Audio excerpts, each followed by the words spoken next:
Hello प्यारे छात्रों, कैसे हो आप सभी। उम्मीद करता हूँ आप सभी लोग स्वस्थ और मस्त होंगे। तो आज का वीडियो आपके लिए बेहद खास होने वाला है। जितने भी बच्चे class 12 UP board exam 2025 board का एग्ज़ाम देने जा रहे हैं, तो इस वीडियो को ज़रा गौर से देखना, क्योंकि आज के इस वीडियो में हम आपको क्लास 12 सामान्य हिंदी का ऑफिशियल मॉडल पेपर बताने वाला हूं। तो चलिए आज के इस वीडियो को स्टार्ट करते हैं। बच्चों, इसमें आपकी समय भी दी है 3 घंटे 15 मिनट, आपका पूर्णांक दिया है 100 का। और आज के इस वीडियो को हम आपको विद सॉल्यूशन के साथ बताने वाला हूं, तो वीडियो को ज़रा गौर से देख लेना। तो बच्चों, इसमें कुछ नोट करने की बातें हैं कि प्रारंभ के 15 मिनट परीक्षार्थियों को प्रश्न पत्र पढ़ने के लिए मिलते हैं। जो आपके 15 मिनट दिए जाते हैं वो आपको क्वेश्चन पेपर पढ़ने के लिए मिलते हैं। नेक्स्ट आपका बताया गया है कि इस प्रश्न पत्र में 2 खंड हैं, यानी कि ये जो प्रश्न पत्र है इसमें 2 खंड रहेंगे और दोनों खंडों के सभी प्रश्नों का उत्तर देना आवश्यक है। यानी कि खंड का और खंड खा दोनों खंडों के प्रश्नों का उत्तर देना आवश्यक है। तो चलिए आज के इस वीडियो को स्टार्ट करते हैं। और अभी तक आपने वीडियो को लाइक ना किया तो प्यारा सा लाइक, और चैनल पर नए तो सब्सक्राइब जरूर कर लें। आपका खंड का दिया है, इसमें सबसे पहले आपके 10 बहुविकल्पित प्रश्न आते हैं। तो बच्चों, आपका पहला प्रश्न दिया है, इसमें बताया गया है कि वासुदेव शरण अग्रवाल जी किसके लेखक नहीं हैं। यानी कि वासुदेव शरण अग्रवाल जी जो हैं वो किस रचना के लेखक नहीं हैं। फर्स्ट दिया है कल्पलता, या फिर पृथ्वीपुत्र, या फिर कुटुज, या फिर माता भूमि। तो बच्चों, वासुदेव शरण अग्रवाल जी जो हैं वो आपके कुटुज के लेखक नहीं हैं। इसमें आपका दूसरा राइट आंसर हो जाएगा। नेक्स्ट बच्चों, आपका बताया गया है क्या भूलूं क्या याद करूं किस विधा की रचना है। यानी कि क्या भूलूं क्या याद करूं, ये जो रचना है किस विधा की रचना है। तो बच्चों, ये जो लिखित रचना है हरिवंश राय बच्चन द्वारा। और ये बच्चों क्या भूलूं क्या याद करूं, ये बच्चों आपकी आत्मकथा की विधा की रचना है। इसमें आपका फर्स्ट वाला राइट आंसर जाएगा। नेक्स्ट आपका बताया गया है चित्रलेखा उपन्यास के लेखक, यानी कि चित्रलेखा उपन्यास के लेखक कौन है। फर्स्ट दिया है भगवती चरण वर्मा, या फिर वृंदावन लाल वर्मा, या फिर अमृत राय, या फिर जैनेन्द्र कुमार। तो बच्चों, चित्रलेखा उपन्यास के जो लेखक हैं वो हैं आपके भगवती चरण वर्मा। इसमें आपका फर्स्ट वाला राइट आंसर हो जाएगा। नेक्स्ट बच्चों, आपका बताया गया है कि ब्राह्मण पत्र के संपादक, यानी कि जो ब्राह्मण पत्रिका है उसके संपादक कौन है। फर्स्ट दिया है भारतेंद्र हरिश्चंद्र जी, या फिर वृंदावन लाल वर्मा, या फिर अमृत राय, या फिर प्रताप नारायण मिश्र। तो बच्चों, ब्राह्मण पत्र जो है उसके जो संपादक हैं वो हैं बच्चों प्रताप नारायण मिश्र जी। यानी कि इसमें आपका चौथा राइट आंसर जाएगा। प्रताप नारायण मिश्र जी जो हैं वो आपके ब्राह्मण पत्र के संपादक हैं। नेक्स्ट बच्चों, आपका बताया गया है, इसमें बताया गया है कि शेखर एक जीवनी किस विधा की रचना है। यानी कि शेखर एक जीवनी वो है आपकी किस विधा की रचना है। कहानी विधा की, या फिर जीवनी विधा की, या फिर संस्मरण विधा की, या फिर उपन्यास विधा की। तो बच्चों, शेखर एक जीवनी ये मोस्ट इंपॉर्टेंट क्वेश्चन है, क्योंकि ये हर बार आपका बोर्ड एग्जाम में रिपीट होता है। ये बच्चों आपकी शेखर एक जीवनी जो है आपकी विधा की रचना, ये उपन्यास विधा की रचना है। इसमें आपका चौथा राइट आंसर जाएगा। नेक्स्ट आपका बताया गया है कि निम्न में से रामधारी सिंह दिनकर की रचना है। यानी कि जो रचना है इनमें से कौन सी रचना है जो रामधारी सिंह दिनकर जी की है। फर्स्ट दिया है परशुराम की प्रतीक्षा, या फिर लहर, या फिर युगवाणी, या फिर अनक। तो बच्चों, दिनकर जी की जो रचना है वो है आपकी परशुराम की प्रतीक्षा। इसमें आपका फर्स्ट वाला राइट आंसर जाएगा। नेक्स्ट बच्चों, आपका बताया गया है कि छायावाद की विशेषता, यानी कि जो छायावाद युग है उसकी विशेषता क्या है। इसमें बच्चों छायावाद युग की जो विशेषता है वो आपकी सौंदर्य एवं प्रेम से है। इसमें आपका तीसरा राइट आंसर हो जाएगा। किससे है बच्चों, सौंदर्य एवं प्रेम से।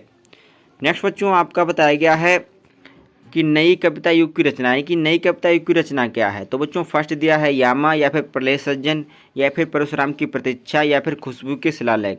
तो बच्चों, नई कविता युग की जो रचना है वो है आपकी खुशबू के शिलालेख। इसमें आपका चौथा राइट आंसर जाएगा। नेक्स्ट आपका बताया गया है कि निम्नलिखित में से समय सीमा को द्विवेदी युग के नाम से जाना जाता है। यानी कि कौन सी समय सीमा है जिसे द्विवेदी युग के नाम से जाना जाता है। फर्स्ट दिया है 1868 से 1900 ईस्वी तक, या फिर 1900 से 1938 ईस्वी तक, या फिर 1900 से 1922 ईस्वी तक, या फिर 1938 से 1943 ईस्वी तक। तो बच्चों, जो समय सीमा है आपको द्विवेदी युग के नाम से जाना जाता है वो है आपकी 1990 से 1922 तक। ये बच्चों मैक्सिमम है, यानी कि लगभग में है। नेक्स्ट बच्चों, आपका बताया गया है कि पंत को उनकी किस कृत के लिए ज्ञानपीठ पुरस्कार मिला था, यानी कि सुमित्रानंद जो पंत थे उनको किस कृत के लिए ज्ञानपीठ पुरस्कार मिला था। फर्स्ट दिया है चिदम्बरा, या फिर उर्वशी, या फिर यामा, या फिर उगांत। तो बच्चों सुमित्रानंद पंत जी को जो आपको ज्ञानपीठ पुरस्कार मिला था, सुमित्रानंद पंत जी को वो मिला था बच्चों चिदम्बरा कृत के लिए, यानी कि इसमें आपका फर्स्ट वाला राइट आंसर जाएगा। तो बच्चों ये आपके 10 बहुविकल्प प्रश्न आते हैं जो कि आपके 1-1 नंबर के होते हैं। आप देख सकते हैं सामने आपका 1 नंबर दिया है। तो 10 नंबर के आपके बहुविकल्प प्रश्न आते हैं, यानी कि 5 आपके गद्य खंड से आते हैं और 5 आपके पद्य खंड से आते हैं। बाद में बच्चों आपका तीसरा क्वेश्चन बताया गया है। इसमें बताया गया है कि दिए गए गद्यांश आधारित निम्नलिखित प्रश्नों पर उत्तर दीजिए, यानी कि जो भी आपका ये पैराग्राफ दिया है इस पर आधारित आपके 5 क्वेश्चन हैं, उसका आपको उत्तर देना है। यानी कि प्रत्येक जो क्वेश्चन रहेगा वो आपका 2 नंबर का रहेगा, यानी कि आपको 10 नंबर मिल जाएंगे। देखिए पहला आपका बताया गया है कि उपयुक्त गद्यांश का संदर्भ लिखना है, यानी कि जो आपका पैराग्राफ लिया गया है गद्यांश से, इसका आपको पहले संदर्भ लिखना है कि हिंदी के किस पाठ से लिया गया है, इसके लेखक कौन है। तो बच्चों सबसे पहले आपको संदर्भ लिखना है, 2 नंबर आपको इसके मिल जाएंगे। नेक्स्ट आपका बताया गया है कि रेखाचित्र अंश की व्याख्या, यानी कि जहाँ तक अंडरलाइन है इसकी आपको व्याख्या करनी है, रेखाचित्र अंश की व्याख्या करनी है अपने शब्दों में। 2 नंबर इजीली आपको इसके मिल जाएंगे। नेक्स्ट आपका बताया गया है तादात्म्य शब्द का अर्थ, यानी कि इसमें आपको ढूंढ लेना है कि तादात्म्य शब्द का इसमें अर्थ क्या बताया गया है, इसका आपको उत्तर देना है। इजीली आपको 2 नंबर मिल जाएंगे। नेक्स्ट बच्चों आपका बताया गया है कि जन का सततवाही जीवन कैसा है। तो बच्चों आप अगर पढ़ेंगे तो आपको मिल जाएगा। यहाँ पर देख सकते हैं कि जन का सततवाही नदी के प्रवाह की तरह है। आपको इजीली वहाँ पर पढ़ना है, ध्यान से आपको मिल जाएगा। नेक्स्ट बच्चों आपका बताया गया है कि राष्ट्र निवासी जन किसके समान आगे बढ़ने के लिए अजर अमर हैं। तो बच्चों यहाँ से दिखता है कि जो उठती लहरों के समान आगे बढ़ने के लिए अजर अमर हैं। तो बच्चों यहाँ से आपको इजीली आपको मिल जाता है। अगर आपको एक पैराग्राफ नहीं आ रहा है तो अथवा में भी दिया होता, अगर वो नहीं आ रहा तो कोई बात नहीं, आप ये भी कर सकते हैं। सेम वैसा ही रहता है पैटर्न। और आपका ये दूसरे पार्ट का आता है, इसमें भी आपको सेम वही करना है। सबसे पहले आपको संदर्भ लिखना है, संदर्भ के 2 नंबर मिल जाएंगे। फिर रेखाचित्र अंश की व्याख्या, यानी कि जिस के नीचे अंडरलाइन है शब्द के नीचे, तो वहाँ तक आपको व्याख्या करनी है अपने शब्दों में। नेक्स्ट आपको 3 क्वेश्चन दिए होंगे उसी पैराग्राफ से, वो आपको पढ़कर करने हैं, इतना ही करना है। नेक्स्ट बच्चों आपका चौथे नंबर पर बताया गया है कि दिए गए पद्यांश पर आधारित निम्नलिखित प्रश्नों के उत्तर दीजिए। वो बच्चों आपका गद्य खंड से रहा था, ये आपका पद्य खंड से रहेगा, यानी कि 10 नंबर का ये भी रहेगा, सेम वही पैटर्न रहेगा। ये आपका पद्य खंड से रहेगा। तो बच्चों इसमें भी 5 क्वेश्चन रहेंगे, प्रत्येक क्वेश्चन आपका 2-2 अंक का होगा, यानी कि 10 अंक आपको इसमें भी मिलेंगे। तो ईजिली आपको ये नहीं आ रहा है तो अथवा में भी दिया होता है, आप ये भी कर सकते हैं। तो बच्चों इसमें भी आपको सेम पैटर्न रहेगा, ज़्यादा बदला हुआ नहीं रहेगा। जैसे 5 क्वेश्चन रहेंगे और 5 2-2 अंक के रहेंगे इसमें आपके बच्चों, 10 नंबर के आपको इसमें भी मिल जाएंगे। नेक्स्ट आपका बताया गया है 5 नंबर पर, इसमें बताया गया है कि निम्नलिखित में से किसी एक लेखक का साहित्यिक जीवन परिचय देते हुए उनकी प्रमुख रचना का उल्लेख कीजिए। यानी कि आपके यहाँ पर लेखक दिए हैं, यानी कि 3 लेखक हैं। फर्स्ट दिया है आचार्य हजारी प्रसाद द्विवेदी, या फिर APJ अब्दुल कलाम, या फिर वासुदेव शरणगवाल। तो बच्चों 3 लेखक हैं, किसी एक का जीवन परिचय देते हुए उनकी प्रमुख रचना का उल्लेख करना है। और जो शब्द सीमा रहनी चाहिए 80 से अधिक रहनी चाहिए, यानी कि 80 से कम रहने चाहिए, ज़्यादा नहीं होने चाहिए, क्योंकि वहाँ पर टाइम का बाउंडेशन होता है। अगर बच्चा पहली बार एग्ज़ाम देने जाता है तो वो आकर यही कहता है कि समय कम था और हो जाता। तो आपको ध्यान रखना है, ज़्यादा नहीं लिखना है, मेन लिखना है। और उनकी प्रमुख रचनाएं आपको 5 से या 6 मेन रचना याद कर लेनी है, वही लिखनी है, आपको 5 नंबर मिल जाएंगे। नेक्स्ट बच्चों आपका बताया गया है कि निम्नलिखित में से किसी एक कवि का साहित्यिक परिचय देते हुए उनकी प्रमुख रचनाओं पर प्रकाश डालिए। और बच्चों मैथिली शरण गुप्त जी का, या फिर सुमित्रानंद पंत जी का, या फिर अयोध्या सिंह उपाध्याय हरिओत जी का, ये बच्चों 3 कवि हैं। किसी एक कवि का जीवन परिचय आपको लिखना है, इजीली आपको 5 नंबर मिल जाएंगे। और जो शब्द की समय सीमा 80 से अधिक, यानी कि 80 से कम रहने चाहिए, 60 होने चाहिए बच्चों, ज़्यादा नहीं लिखना है, क्योंकि बाद में समय भी नहीं बचेगा। नेक्स्ट बच्चों आपका 6 नंबर पर बताया गया है कि बहादुर एवं पंचलाइट कहानी का उद्देश्य पर प्रकाश डालिए। अगर ये नहीं आ रही तो अथवा में दिया है कि ध्रुव यात्रा कहानी की कथावस्तु अपने शब्दों में लिखिए। तो बच्चों हम आपको 100% श्योर बता रहे हैं, अगर ना आए तो आपको बहादुर और पंचलाइट कहानी याद करनी है, ज़्यादा नहीं याद करनी है। ये बच्चों 2 याद करनी है, 100% श्योर हैं, क्योंकि हर बार रिपीट होती रहती हैं। तो बच्चों 5 नंबर यहाँ से आपको मिल जाएंगे। नेक्स्ट बच्चों आपका बताया गया है स्वपठित काव्यखंड के आधार पर किसी एक खंड का एक प्रश्न का उत्तर देना है। यानी कि जो आपकी क्लास में जो खंड आपको पढ़ाया गया है स्वपठित, यानी कि जो आपने पढ़ा है खंड काव्य के आधार पर किसी एक खंड के एक प्रश्न का उत्तर देना है। बच्चों जो भी आपके क्लास में पढ़ाया गया है, आपने पढ़ा है, उसी को पढ़कर आपको यहाँ से एक प्रश्न का उत्तर दे देना है। 5 नंबर इजीली आपको इसमें भी मिल जाएंगे। नेक्स्ट बच्चों आपका इसमें बताया गया है जो आपका खंड खा रहेगा, इसमें सबसे पहले हमको संस्कृत की व्याख्या करनी है। यानी कि दिए गए संस्कृत गद्यांश में से किसी एक का संदर्भ हिंदी में अनुवाद कीजिए। यानी कि जो आपकी व्याख्या करनी है संस्कृत संदर्भ सहित करनी है। 7 नंबर की ये भी आती है। अगर आपको ये नहीं आ रही, इसका स्क्रीनशॉट ले लीजिएगा, अच्छी से तैयार कर लीजिएगा। ये नहीं आ रही तो अथवा में दिया होता है, ये कर सकते हैं। इसका भी बच्चों स्क्रीनशॉट ले लीजिएगा। सेम पैटर्न संदर्भ के साथ करना है। 7 नंबर आपको इजीली मिल जाएंगे। नेक्स्ट बच्चों आपका बताया गया दिए गए पद्यांश में से किसी एक का संदर्भ हिंदी में अनुवाद करना है। 7 नंबर आपको मिल जाएंगे। 2 रहेंगे बच्चों, किसी एक का आप कर सकते हैं, अथवा में दिया होता है क्योंकि बहुत छूट मिल जाती है, तो आप एक का कर दें। नेक्स्ट बच्चों आपका 9 नंबर पर बताया गया है कि निम्नलिखित मुहावरे में से किसी एक का अर्थ लिखकर अपने वाक्य में प्रयोग करना है। यानी कि आपके 4 मुहावरे दिए होंगे, किसी एक मुहावरे का आपको अर्थ अपने वाक्य में प्रयोग करना है। 2 नंबर इजीली मिल जाएंगे।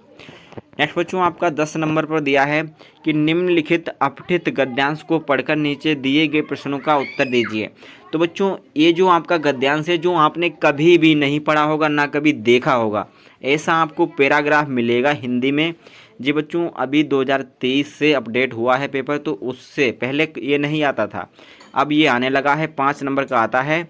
जो आपने कभी ना पढ़ा है ना देखा है, वैसा आपको पैराग्राफ देखने को मिलेगा, उसी को पढ़कर आपको क्वेश्चन का उत्तर देना है। 3 आपके क्वेश्चन रहेंगे, ज़्यादा नहीं रहेंगे। इसमें आपको 5 नंबर दे दिए जाएंगे। ये भी बच्चों आपके फोकट के नंबर होते हैं। नेक्स्ट बच्चों आपका बताया गया है कि निम्नलिखित शब्द युग्मों का सही अर्थ चयन करके लिखना है। बच्चों जो शब्द युग्म है इसमें फर्स्ट दिया है सुत और सूत। यानी कि सुत माने जो बच्चों होता है वो आपका पुत्र होता है, सूत माने जो होता है वो आपका सारथी होता है। तो बच्चों इसमें आपका फर्स्ट राइट आंसर हो जाएगा। नेक्स्ट बच्चों आपका शब्द युग्म दिया है अम्बुद और अम्बुज। जो बच्चों अम्बुद होता है उस माने क्या होता है, यानी कि अम्बुज जो होता है बच्चों कमल होता है, और जो अम्बुद होता है वो आपका समुद्र होता है। तो बच्चों इसमें आपका बी वाला राइट आंसर हो जाएगा। यानी कि अम्बुद माने समुद्र और अम्बुज माने जो होता है कमल। इसका बच्चों पर्यायवाची होता है, यानी कि पर्यायवाची जो होता है इन शब्दों का। नेक्स्ट बच्चों आपका बताया गया है कि निम्नलिखित शब्दों में से किसी एक शब्द के 2 अर्थ लिखने हैं। यानी कि इसमें से 4 शब्द दिए हैं, तो एक शब्द के आपको 2 अर्थ तो लिख ही सकते हैं। इजीली आपका सरल रहता है। 2 नंबर इसमें भी आपको मिल जाएंगे। नेक्स्ट बच्चों आपका बताया गया है कि निम्नलिखित वाक्यांशों के लिए एक शब्द का चयन करके, यानी कि ये जो आपके वाक्य दिए हैं इसमें से किसी एक शब्द का चयन करके लिखना है। जो आँखों के सामने ना हो उसे क्या कहते हैं? जो बच्चों आँखों के सामने ना हो उसे अप्रत्यक्ष कहते हैं। इसमें आपका बी राइट आंसर हो जाएगा, यानी कि प्रत्येक आँख प्रत्यक्ष या फिर नेत्र समूह। तो बच्चों जो आँखें के सामने ना हो उसे अप्रत्यक्ष कहते हैं। ये बच्चों आपका 1 नंबर का रहेगा। नेक्स्ट बच्चों आपका बताया गया है जीने की इच्छा रखने वाला। तो बच्चों जीने की इच्छा रखने वाले व्यक्ति को हम जिज्विषा कहते हैं। इसमें आपका डी वाला राइट आंसर हो जाएगा। नेक्स्ट बच्चों आपका बताया गया है कि निम्नलिखित में से किन्हीं 2 वाक्यों को शुद्ध करके लिखना है। तो बच्चों जो आपके 4 वाक्य दिए होते हैं इसमें से थोड़ी सी मिस्टेक होती है, वो आपको सही करके लिखना है। इजीली आपको 2 नंबर मिल जाएंगे। नेक्स्ट बच्चों आपका बताया गया है कि हास्य रस या फिर श्रृंगार रस का स्थायी भाव और उदाहरण 7 परिभाषा में लिखना है। यानी कि हास्य अथवा श्रृंगार रस किसी एक रस का स्थायी भाव क्या है, उदाहरण सहित लिखना है, अब परिभाषा भी लिखनी है। 2 नंबर आपके ठोस होते हैं। ये बच्चों 100% हर बार पूछे जाते हैं, इसमें कोई राय नहीं। रूपक अलंकार और भ्रांतिमान अलंकार, ये बच्चों 2 किसी एक का लिखना है, लक्षण एवं उदाहरण दोनों। नेक्स्ट बच्चों आपका बताया गया है चौपाई अथवा कुंडलियाँ छंद का मात्रा सहित लक्षण तथा उदाहरण लिखना है। इसमें बच्चों आपको मात्रा भी लिखनी है, और बच्चों ये आपका 2 नंबर का होता है। नेक्स्ट बच्चों आपका 13 नंबर पर दिया है कि बैंक में व्यवसाय हेतु ऋण की मांग करते हुए बैंक प्रबंधक को आवेदन प्रार्थना पत्र लिखिए। यानी कि आवेदन प्रार्थना पत्र ऋण के लिए लिखना है। अगर ये नहीं आ रहा है तो मोहल्ले में फैली गंदगी की तरफ जिला अधिकारी का ध्यान आकर्षित कराने के लिए एक आवेदन पत्र लिखना है। तो बच्चों अगर इसकी PDF चाहिए तो आपको डिस्क्रिप्शन में लिंक मिल जाएगी व्हाट्सएप ग्रुप की, तो वहाँ से आप डाउनलोड कर लें जाके। और 14 नंबर पर आपको बताया गया है कि निम्नलिखित विषयों में से किसी एक पर अपनी भाषा शैली में निबंध लिखना है। आपके बच्चों ये आपके विषय दिए हैं। पहले दिया है पर्यावरण प्रदूषण या फिर आतंकवाद समस्या और समाधान, मेरे प्रिय कवि या फिर विज्ञान की देन। ये बच्चों जो आपके विषय हैं, किसी एक विषय पर अपनी भाषा शैली में निबंध लिखना है। 9 नंबर इजीली आपको मिल जाएंगे। तो बच्चों आज का वीडियो यहीं तक है और आप पेपर को इसको अच्छी तरीके से रट लें, क्योंकि 30% आपका ऑफिशियल मॉडल पेपर से हर बार आपको एग्ज़ाम बोर्ड में देखने को मिलता है। तो इस वीडियो को ज़रा गौर से देख लेना। अगर आपने नहीं देखा है तो दोबारा से देख लेना। तो तब के लिए जय हिंद। मिलते हैं नेक्स्ट वीडियो में। तैयारी ज़बरदस्त होनी चाहिए।